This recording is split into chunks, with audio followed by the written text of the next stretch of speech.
அனைவருக்கும் வணக்கம். Indian food channel நம்மளை அன்புடன் வரவேற்கிறது. இந்த இந்தியன் ஃபுட் சேனல் இன்றைக்கி என்ன செய்ய போகிறோம்னு பார்த்தீங்கன்னா, சம்பா கோதுமை உப்புமா செய்கிறது எப்படின்னு தான் பார்க்க போகிறோம். 2 பேர் சாப்பிட்ற அளவுக்கு இன்றைக்கி பண்ணுறோம்.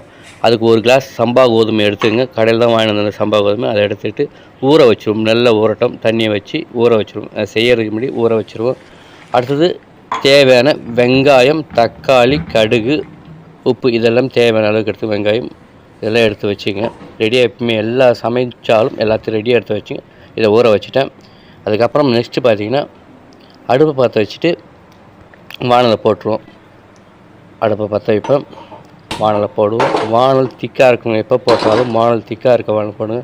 லைட்டு வானல் போட்டேன் தீ பிடிக்கும், துரு பிடிச்சிடும், ஒரு மாதிரி ஆகிடும். உப்புமாலாம் செட் ஆகாது. அதனால் எப்பவுமே கொஞ்சம் ஸ்ட்ராங்கான பாத்திரம் வைங்க. அப்போ தான் உங்களுக்கு ஆடாது கொள்ளாது, நல்லாயிருக்கும்.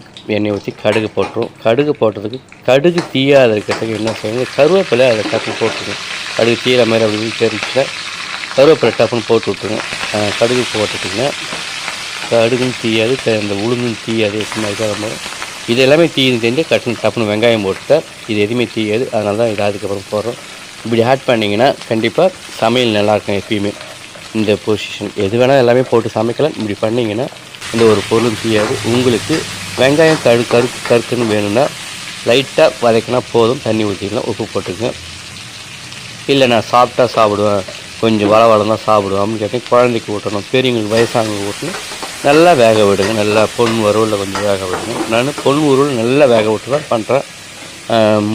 வெங்காயம் முழுசாக இருக்கக்கூடாது நினைக்கிறேன், அதனால் வேக விட்டுட்டேன். ஒரு வாட்டி மூடி வச்சுட்டு திரும்ப கொஞ்சம் நேரம் செஞ்சு திறக்கிறோம். திறந்து தண்ணி ஊற்றுவோம். தண்ணி ஊற்றினா அவை வரும். திரும்ப எப்பயும் இதையும் மூடணும்.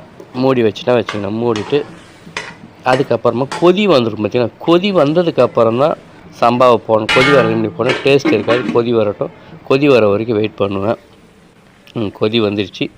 கொதி வந்து நம்ம சம்பாவை போடுவோம். சம்பா கோதுமையை போட்டு திரும்பவும் கிளறி விடுவோம். கிளறி விட்டு உங்களுக்கு லைட் சிம்மில் வச்சுருங்க.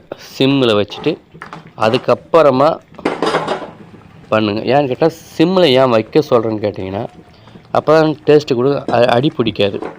எண்ணெய் ஊற்றுங்க. உங்களுக்கு எந்த அளவுக்கு எண்ணெய் ஊற்றுங்க அப்போ தான் நல்லா கிடைக்கும். பொலன்னு உங்களுக்கு கிடைக்கணும். தண்ணி கம்மியாக வைங்க. எனக்கு இல்லை பொலப்பெல்லாம் வேண்டாம், கொஞ்சம் சாஃப்டாக வேணும், தண்ணி அதிகமாக வச்சுங்க. திரும்ப விடுங்க. இதை மாதிரி தான் இருக்கும். இதை மாதிரி உப்புமா கிடச்சிடும் நமக்கு. இதுக்கு இன்னும் நல்லா சாப்பிட்லாம். சட்னி, தேங்காய் சட்னி நல்லாயிருக்கும், டேஸ்ட் அதிகமாக கிடைக்கும். அடுத்தது பால் ஏதாவது சாப்பிட்லாம். குருமா கூட நல்லா தான் இருக்கும் இதுக்கு சாப்பிட்டா. ஆனால் நாங்கள் பெரும்பாலும் சர்க்கரையும் பாலை வச்சு சாப்பிட்ருவோம். இதுவும் நல்லா தான் இருக்கும். குழந்தைங்களுக்கு சர்க்கரை வச்சு கொடுத்தாலே போதும். நாட்டு சர்க்கரை இந்த மாதிரி எந்த சர்க்கரை இப்போ டேஸ்ட் எப்படி இருக்குன்னு பார்த்தேன். நல்லா தான் இருக்குது. உப்பு கம்மியாக இருந்தால் உப்பு போட்டுங்க. இப்போயே பார்க்குற பதம் இந்த டைம் தான் பார்க்கணும். அதுக்கப்புறம் பார்த்தீங்கன்னா பார்க்க முடியாது. உப்பு போட்டுக்கெல்லாம் செட் ஆகாது. அதனால் இப்போ போட்டுருக்கேன். முடிஞ்சிடுச்சு, நல்லாயிருக்கு. இனிமேட்டு அதை பரிமாற வேண்டியதான். சூடாக எப்பவுமே பரிமாறுங்க. சூடாக பரிமாறினீங்கன்னா டேஸ்ட் அதிகமாக இருக்கும். இப்போ நான் செய்கிற சமையல் எப்பயுமே நான் சாப்பிட்டு பார்த்துருவேன். ஏன்னு கேட்டிங்கன்னா, எதாவது குறைகள்னால் எனக்கு தான் தெரியும் இல்லைங்களா. ஏன்னா நீங்கள் செய்கிறது நீங்கள் சாப்பிட்றதுன்னு கேட்டக்கூடாது. அதுக்காக தான் சாப்பிட்டு பார்த்துருவேன் எப்படி இருக்குன்னு. செம சூடாக இருக்குது, சாஃப்டாக இருக்குது, நல்லா இருக்குது. குழந்தைங்களும் பெரியவங்களும் சாப்பிட்டா இது நல்லாயிருக்கும், செரிமானம் ஆகும்.